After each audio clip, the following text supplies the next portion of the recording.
سے میری مراد محمد کاشف رضا صاحب ہیں۔ ان کے آنے سے پہلے میں کچھ اشعار کہہ دینا مناسب سمجھتا ہوں۔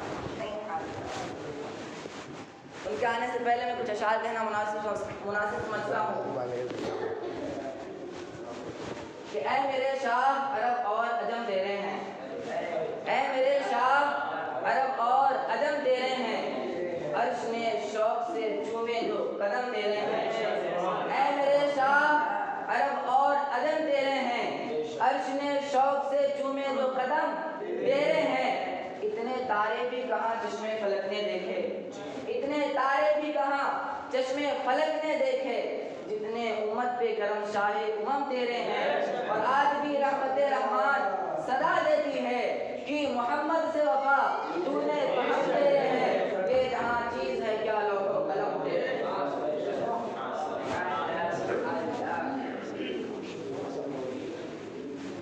السلام علیکم ورحمۃ اللہ تعالیٰ وبرکاتہ۔ وعلیکم السلام ورحمۃ اللہ وبرکاتہ۔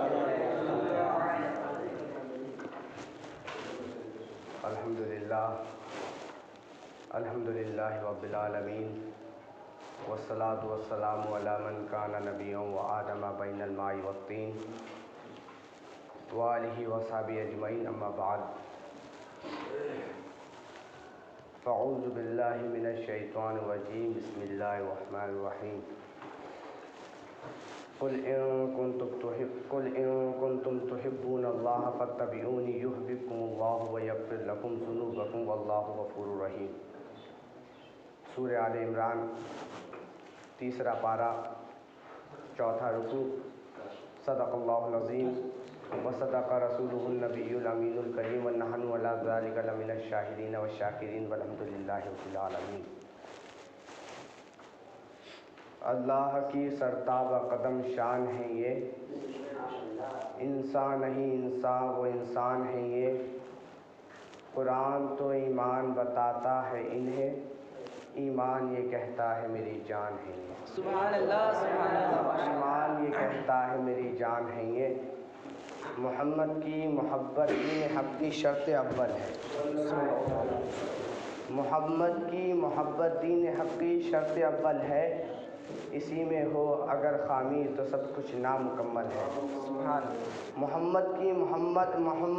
محبت ہے سند آزاد ہونے کی، محمد کی محبت ہے سند آزاد ہونے کی، خدا کے دامن توحید میں آباد ہونے کی محمد سے وفا تو نے تو ہم تیرے ہیں، یہ جہاں چیز ہے کیا لوح و قلم تیرے ہیں۔ سبحان اللہ، جہاں چیز ہے کیا لوح و قلم تیرے ہیں، یہ جہاں چیز ہے کیا لوح و قلم تیرے ہیں۔ بادہ توحید کے متوالو، شمع رسالت کے پروانوں، شہدائے امت کے طلبگاروں، اولیاء امت کے جانثاروں، غوث و خواجہ رضا کے دیوانوں، اور تاج و شریعہ کے مہکتے پھولوں۔ آئیے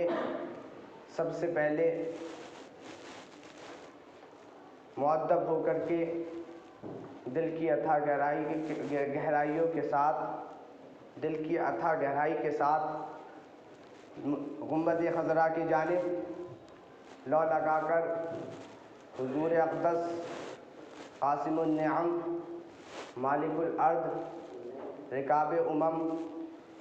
موتی منعم، قشم قسیم، ولی والی، علی عالی، کاشف الکرب، رافع الطرب، معین کافی، حفیظ وافی، شفیع شافی، غنی عظیم، وہاب کریم، دیان العرب، ولی الفضل، جلی الافضال، رفیع المثل، ممتلئ الامثال، حضرت رب صلی اللہ تعالیٰ علیہ وسلم کی گوہر بار میں درود پاک کا نذرانہ پیش کریں، پڑے آواز بلند، اللہم محمد صلی اللہ علیہ وسلم، محمد صلی اللہ علیہ وسلم۔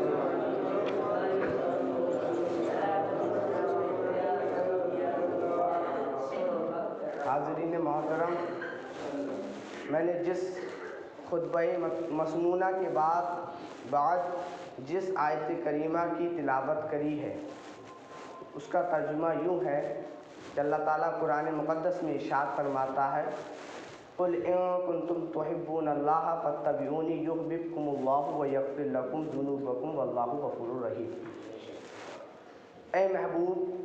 آپ فرما دیجئے لوگوں سے، اے لوگوں اگر تم اللہ کو دوست رکھتے ہو تو میرے فرما بردار ہو جاؤ، اللہ تم کو دوست رکھے گا، تمہارے گناہوں کو بخش دے گا، بے شک اللہ بخشنے والا اور اللہ بخشنے والا غفور الرحیم ہے، اور اللہ بخشنے والا غفور الرحیم ہے، رحم کرنے والا، اللہ رحم کرنے والا اور اللہ رحم کرنے والا ہے، واللہ غفور رحیم، اور اللہ رحم کرنے والا، بخشنے والا، رحم کرنے والا ہے۔ اس آیت کریمہ میں یہ بتایا گیا ہے کہ محبوب آپ فرما دیجئے لوگوں سے کہ لوگوں اگر تمہیں اللہ کی بارگاہ سے کچھ چاہیے، اگر اللہ کی بارگاہ میں اپنا یہ مقام چاہتے ہو کہ اللہ تم سے محبت کرے، اگر یہ مقام چاہتے ہو کہ تمہاری دعائیں مستجاب ہو جائیں، اگر یہ مقام چاہتے ہو کہ تم اللہ کے محبوب ہو جاؤ تو میری اطاعت کرو، میری فرما برداری کرو، اور حضور کی فرما برداری وہی کرے گا جو حضور سے سچی محبت رکھتا ہوگا، حضور کا جانثار عاشق ہوگا۔ تو اس آیت کریمہ نے بتایا کہ اگر ہمیں اللہ کی بارگاہ کا مقرب بندہ بننا ہے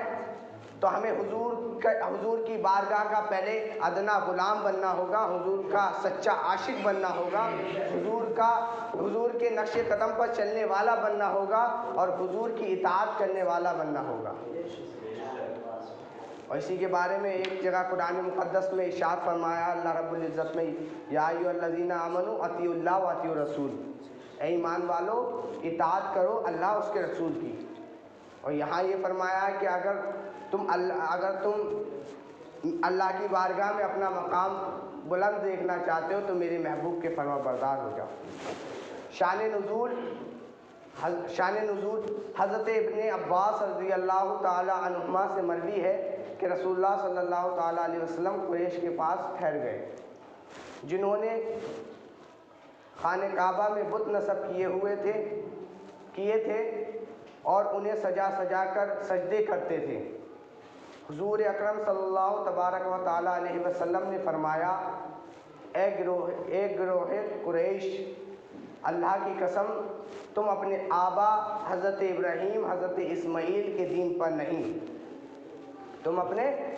آبا حضرت ابراہیم حضرت اسماعیل کے دین پر نہیں۔ اس پر قریش کہنے لگے کہ ہم بتوں کو اللہ کی محبت میں پوچھتے ہیں کہ یہ ہمیں اللہ سے قریب کر دیں۔ اس پر یہ آیت کریمہ نازل ہوئی اور بتایا گیا کہ عشق الہی میں دعویٰ سید عالم صلی اللہ تبارک و تعالی علیہ وسلم کی اتباع و فرما برداری کے بغیر قابل قبول نہیں، اور اگر کوئی اس دعوے کا ثبوت دینا چاہے تو حضور کا فرما بردار ہو جائے، حضور کا عاشق ہو جائے، حضور کا غلام ہو جائے۔ حضور نے بت پرستی سے منع فرمایا، جو انسان بت پرستی کرے وہ حضور کا نافرمان اور عشق الہی کے دعوے میں جھوٹا ہے۔ کہ مشرکین کہا کرتے تھے، یہ جو آیت کریمہ نازل ہوئی ہے یہ مشرکینوں کے رد میں نازل ہوئی ہے۔ مشرکین کہا کرتے تھے اور ڈینگے مارا کرتے تھے اور شیخیے بھگارا کرتے تھے اور کہا کرتے تھے کہ ہم تو اللہ کے چاہنے والے ہیں، ہم تو اللہ سے محبت رکھتے ہیں، ہم تو اللہ کے ماننے والے ہیں۔ اس پر یہ آیت کریمہ نازل ہوئی اور بتایا گیا کہ واقعی تم عشق الہی رکھتے ہو، واقعی تم اللہ کی محبت رکھتے ہو تو میرے محبوب کی اطاعت کرو، میرے محبوب کی فرما برداری کرو، میرے محبوب کی فرما برداری کرو، میرے محبوب کے جانثار عاشق ہو جاؤ، میرے محبوب کے سچے غلام ہو جاؤ، میرے محبوب پر درود پڑھنے والے ہو جاؤ، اور میرے محبوب کے جو ہے ناموس کے پہرے دار ہو جاؤ، میرے محبوب کی ختم نبوت کے پہرے دار ہو جاؤ۔ پھر کیا ہوگا؟ ابھی تو تم یہ دعویٰ کرتے ہو، تم یہ کہتے ہو کہ ہم اللہ کے چاہنے والے ہیں، پھر یہ ہوگا کہ اللہ تمہارا چاہنے والا ہوگا، تمہارے گناہوں کو بخش دے گا، پھر تمہارے گناہوں کو بخش دے گا۔ حضرات محترم، اتباع کسے کہتے ہیں؟ اتباع کسے کہتے ہیں؟ اتباع کہتے ہیں پیچھے پیچھے چلنے کو۔ قرآن کریم نے بتایا کہ اگر اللہ کی رضا چاہتے ہو تو حضور کے پیچھے پیچھے چلو، حضور کی اتباع کرو، حضور کے غلام بن جاؤ، حضور کے عاشق بن جاؤ، مگر ہاں خبردار انہیں بھائی سمجھ کر ان کے برابر نہ چلنا، مگر خبردار انہیں بابا بن کر ان کے آگے مت چلنا، مگر خبردار بابا بن کے ان کے آگے مت چلنا، خبردار انہیں اردو کا صرف اردو کا شاگرد نہ سمجھ لینا، خبردار ان کے رتبے کو کم نہ سمجھنا، خبردار انہیں اپنے جیسا بشر نہ کہنا، خبردار انہیں جو ہے معاذ اللہ رب العالمین ایسے الفاظ جو کہے ہیں میں بہتر نہیں سمجھتا کہنا، جو دیوبندیوں نے کہے ہیں، بدعقیدوں نے کہے ہیں کہ معاذ اللہ حضور ایسے ہیں تو انہیں جو ہے کسی بھی بری چیز سے منسوب مت کرنا، بلکہ حضور کا عالم یہ ہے، اللہ رب العزت نے فرمایا وما ارسلناک الا رحمۃ للعالمین، اے محبوب میں آپ کو بھیج رہا ہوں اور اس عالم میں بھیج رہا ہوں، اس حال میں بھیج رہا ہوں کہ تمام عالموں کے لیے رحمت بنا کر بھیج رہا ہوں، اور تمام عالموں کے لیے رحمت بنا کر بھیج رہا ہوں۔ تو حضرات محترم، یہاں یہ پتہ چلا کہ حضور کو اس طریقے سے ماننا ہے، حضور کو اس طریقے سے ماننا ہے جس طریقے سے اللہ رب العزت نے فرمایا کہ اے لوگو اللہ میرے محبوب کی اور میری اطاعت کرو، وطیعوا اللہ وطیعوا الرسول، کہ اللہ کی اور اللہ اس کے رسول کی اطاعت کرو۔ اطاعت حضور اللہ رب العزت کی بارگاہ میں جو انسان دعویٰ پیش کرے کہ میں اللہ سے محبت کرتا ہوں، میں اللہ کی بارگاہ مجھ سے اللہ محبت کرتا ہے، میں اللہ سے محبت کرتا ہوں، میں اللہ کے حکم مانتا ہوں، تو اسے چاہیے کہ حضور اکرم صلی اللہ تعالی علیہ وسلم کی اتباع کرے، حضور کی فرما برداری کرے، حضور کا عاشق ہو جائے، حضور کا جانثار عاشق ہو جائے، مگر ایسا عاشق ہو کہ اس کی زبان بھی یہ کہے کہ یا نبی سلام علیکہ، اس کی زبان بھی یہ کہے یا نبی سلام علیکہ، اس کے عقیدہ ایسا ہو وہ یہی کہے کہ اس کا جو ہے عقیدہ اس طریقے کا ہونا چاہیے، وہ یہ کہے کہ ہم یہاں سے پکاریں وہاں وہ سنے، مصطفیٰ کی سماعت پہ لاکھوں سلام، وہ حضور کو اس طریقے سے مانے کہ کہے حضور اکرم صلی اللہ علیہ وسلم کے ہاتھوں کے دست مبارک کے بارے میں پوچھتے ہو، حضور کے دست مبارک کا عالم یہ ہے کہ جہاد جس سمت اٹھا غنی کر دیا، موجبیر سخاوت پہ لاکھوں سلام۔ میرے حضور کی زبان مبارک کی بات کرتے ہو، میرے حضور کی زبان مبارک کی شان یہ ہے کہ وہ زبان جس کو سب کن کی کنجی کہیں، اس کی نافذ حکومت پہ لاکھوں سلام۔ تم میرے حضور کا مقام، میرے حضور کے جو ہے جلوے جانتے ہو، میرے حضور کا مقام کیا جانو؟ میرے حضور کا مقام تو یہ ہے، اللہ رب العزت نے جو ہے انہیں تاج شاہی پہنا کر کے بھیجا ہے، اللہ رب العزت نے انہیں جو ہے رحمت للعالمین بنا کر کے بھیجا ہے۔ میرے حضور کا عالم یہ ہے کہ میرے حضور اگر کسی کے لیے دعا فرما دیں تو میرے اعلیٰ حضرت فرماتے ہیں کہ اجابت کا صحرا عنایت کا جوڑا، اجابت کا صحرا عنایت کا جوڑا، دلہن بن کے نکلی دعائے محمد، دلہن بن کے نکلی دعائے محمد۔ حضرات محترم، حضور کی ذات کوئی ایسی ذات نہیں کہ ہمارے عقل میں آ سکے، بلکہ اللہ نے فرمایا اولا ما خلق، حضور سے پوچھا گیا یا عرض کیا یا رسول اللہ آپ کو اللہ نے کب پیدا فرمایا، کیسے پیدا فرمایا؟ تو حضور نے فرمایا اولا ما خلق اللہ نوری، اللہ نے سب سے پہلے ایک خاص نور سے مجھے پیدا فرمایا. مجھے سب سے پہلے ایک خاص نور سے پیدا فرمایا. تو حضرات محترم، اور اس نور سے، جس نور سے، اس خاص نور سے حضور کو پیدا فرمایا، اس نور سے تمام کائنات کو وجود بخشا. تو آج کل کا یہ بدبخت، خبیث، حرامی، کیونکہ حلالی تو وہ ہوتا ہے نا جس کا جو نکاح کے بعد والدین ایک ہو تو جا کے ایک گوہر اور ایک جا کے پھول معرف وجود میں آتا ہے، سمجھے؟ تو یہ تو حرامی ہے. تو ایسا نہیں، حضور کی ذات بڑی اعلیٰ ذات ہے. میرے اعلیٰ حضرت نے لکھا کہ سرور کہوں کہ مالک و مولا کہوں تجھے، سرور کہوں کہ مالک و مولا کہوں تجھے، باغ خلیل کا گل زیبا کہوں تجھے. یا رسول اللہ میں عاجز ہوں، یا رسول اللہ میں عاجز ہوں، تیرے تو وصف عیب تناہی سے ہے بری. تیرے تو وصف کہتے ہیں تعریف کو، تیرے تو وصف عیب تناہی سے ہے بری. حیران ہوں میرے شاہ میں کیا کیا کہوں تجھے، حیران ہوں میرے شاہ میں کیا کیا کہوں تجھے. اور ماں عائشہ رضی اللہ تعالیٰ عنہ فرماتی ہیں، حدیث پاک ہے کہ جب بندہ حضور کے حضرات محترم بڑی توجہ کے ساتھ ماں عائشہ رضی اللہ تعالیٰ عنہ فرماتی ہیں کہ جب کوئی بندہ حضور کے اوصاف بیان کرے اور کرنا چاہے تو وہ عاجز ہو جاتا ہے. مثلا ہم کہیں کہ یار اس انسان کو دیکھا تو ایسا ہو رہا تھا جیسے 14ویں کا چاند. حالانکہ وہ 14ویں کا چاند نہیں ہوتا، مبالغے سے کام لے لیا جاتا ہے. لیکن یہاں حق عائشہ رضی اللہ تعالیٰ عنہ فرماتی ہیں کہ جب کوئی حضور کی تعریف و توصیف کرنا چاہے تو وہ عاجز ہا کر کے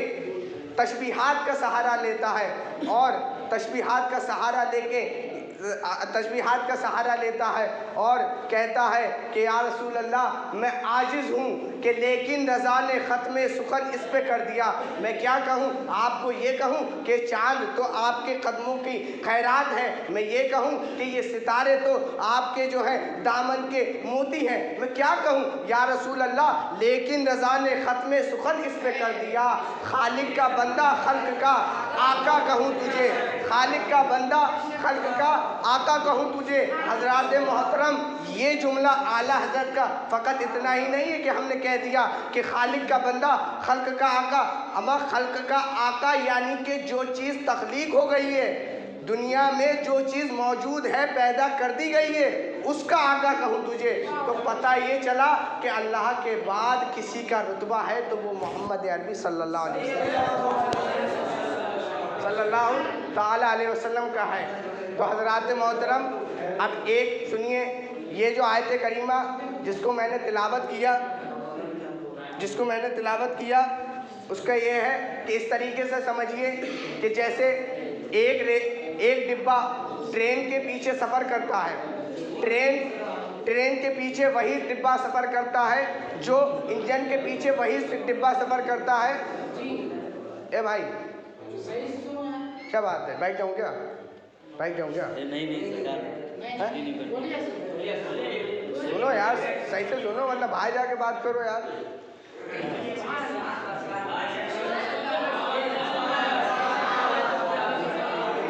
باتیں کرنے تھوڑی نہ ہے، حضور کی تعریف ہو رہی ہے. درود پاک پڑھیں.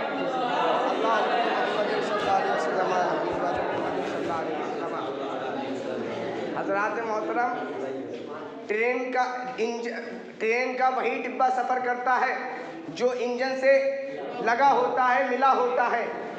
جس کی کڑی انجن سے ملی ہوتی ہے، چاہے وہ فرسٹ کلاس کا ہو، چاہے سیکنڈ کلاس کا ہو، یا تھرڈ کلاس کا ہو، چاہے اے سی کا ہو. اور حضرات محترم، اگر وہ ڈبہ اے سی کا ہے، اگرچہ ڈبہ اے سی کا ہے اور انجن سے جڑا ہوا نہیں ہے، ڈبہ اگر فرسٹ کلاس ہے اور انجن سے جڑا ہوا نہیں ہے، ڈبہ اگر تھرڈ کلاس ہے